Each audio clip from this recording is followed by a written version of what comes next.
Halo semuanya, langsung saja kita mulai sesi bedah materi kita hari ini. Coba bayangkan ruang-ruang kelas modern saat ini yang tiba-tiba kebanjiran platform pembelajaran adaptif dan kecerdasan buatan. Teknologi ini nawarin efisiensi yang luar biasa kan? Tapi di tengah digitalisasi yang masif banget ini, kita harus stop sebentar. Kita perlu menelaah data dan riset untuk melihat apa sih yang sebenarnya terjadi pada peran manusia, peran guru di dalam kelas. Oke, mari kita bahas langsung gajah di pelupuk mata kita. Apakah guru SD masih relevan? Di era di mana algoritma bisa menyesuaikan materi untuk setiap anak cuma dalam hitungan detik, wajar kalau pertanyaan ini jadi konflik utama dalam pendidikan dasar kita saat ini. Hari ini, kita punya perjalanan yang benar-benar didukung oleh sains. Kita akan bongkar mitos ancaman AI, mendalami psikologi anak, melihat peran guru sebagai arsitek pengalaman belajar, membahas strategi humanis, sentuhan manusia, sampai gimana kita memposisikan teknologi itu sekedar sebagai alat. Bagian pertama, ancaman AI terhadap guru, mari kita bedah apa yang disebut sebagai kekeliruan epistemologis. Apakah benar mesin perlahan-lahan bakal ngambil alih peran pengajaran tradisional kita? Nah, yang benar-benar menarik dari poin ini adalah gimana ini ngebongkar habis kekeliruan logika tadi.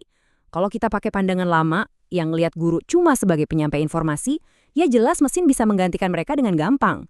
Tapi realitasnya, belajar itu bukan cuma soal kognitif atau ngapalin fakta. Belajar itu proses sosial emosional.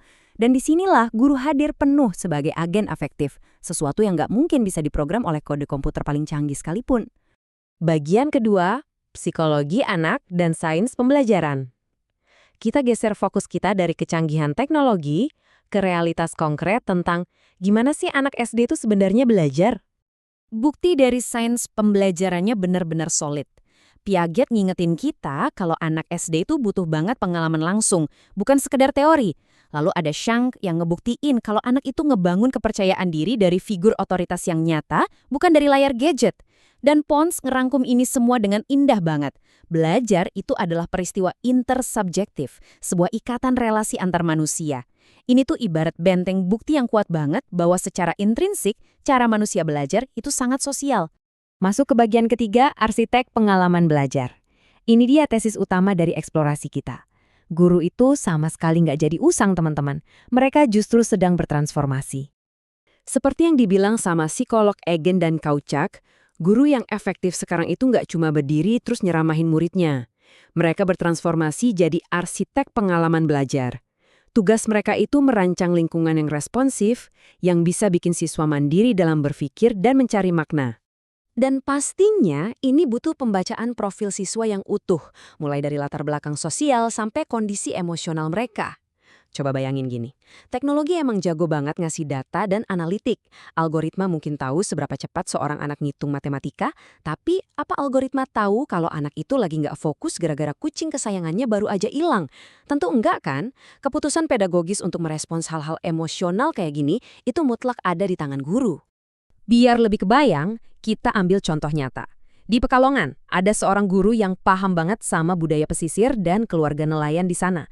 Beliau bikin proyek belajar yang benar-benar berakar dari keseharian murid-muridnya. Kurikulum digital yang generik itu nggak bakal bisa nangkep lokalitas sekaya ini. Ini yang namanya pengajaran kontekstual, dan cuma manusia yang hidup di tengah masyarakat itu yang bisa ngelakuinnya. Lanjut ke bagian keempat, strategi belajar yang humanis. Gimana sih bentuk nyatanya di dalam ruang kelas untuk menciptakan ruang yang bermakna? Salah satunya lewat inquiry-based learning. Menurut Driscoll, pendekatannya itu menggeser dinamika kelas. Guru bukan lagi sekedar mesin penjawab soal, mereka jadi pembimbing buat ngebantu siswa berpikir kritis. Fokusnya ada di relasi antara pemikir yang udah berpengalaman dengan pemikir yang sedang berkembang. Dan ini dengan brilian mengilustrasikan strategi berikutnya, project-based learning. Waktu ngerjain proyek, teknologi mungkin bantu buat riset. Tapi siapa yang ngelola kerjasamanya? Siapa yang mastiin setiap anak benar-benar berkembang secara holistik? Ya jelas gurunya, yang memfasilitasi interaksi sosial mereka. Kenapa ini semua butuh elemen manusia? Karena guru itu bertindak sebagai moderator moral. Mereka membimbing emosi, mengelola dinamika kelompok, dan menegosiasikan makna. Coba deh, platform AI sehebat apapun, gak bakal bisa jadi penengah moral buat anak usia 8 tahun yang lagi berantem soal bagi-bagi tugas kelompok kan? Bagian kelima, sentuhan manusia yang tak tergantikan. Mari kita pelankan sedikit ritmenya dan masuk ke inti psikologis dari pendidikan. Bayangkan ada seorang anak yang lagi nangis, merasa gagal ngerjain tugas matematikanya. Terus gurunya berjongkok di sebelahnya, menatap matanya dengan lembut dan bilang, "Kamu pasti bisa, coba lagi." Momen empati murni kayak gini itu ibarat jangkar psikologis bagi si anak. Dan jujur aja, ini nggak akan pernah bisa ditiru oleh barisan kode algoritma manapun. Kontrasnya kerasa banget di sini. Mesin ngasih kita analitik yang dingin, tapi manusia ngasih dialog reflektif yang hangat. Cuma manusia yang bisa ngebaca bahasa tubuh spontan di kelas. Kerutan di dahi karena bingung, atau tatapan kosong karena bosen. Guru bisa langsung mengubah gaya ngajarnya detik itu juga. Terakhir, bagian ke-6.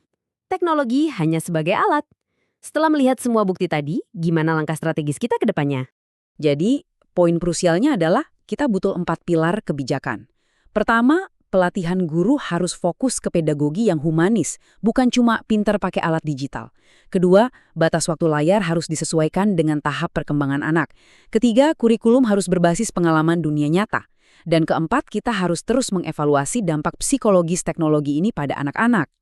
Sebagai penutup eksplorasi kita hari ini, ada satu pertanyaan besar yang mau gak mau harus kita renungkan.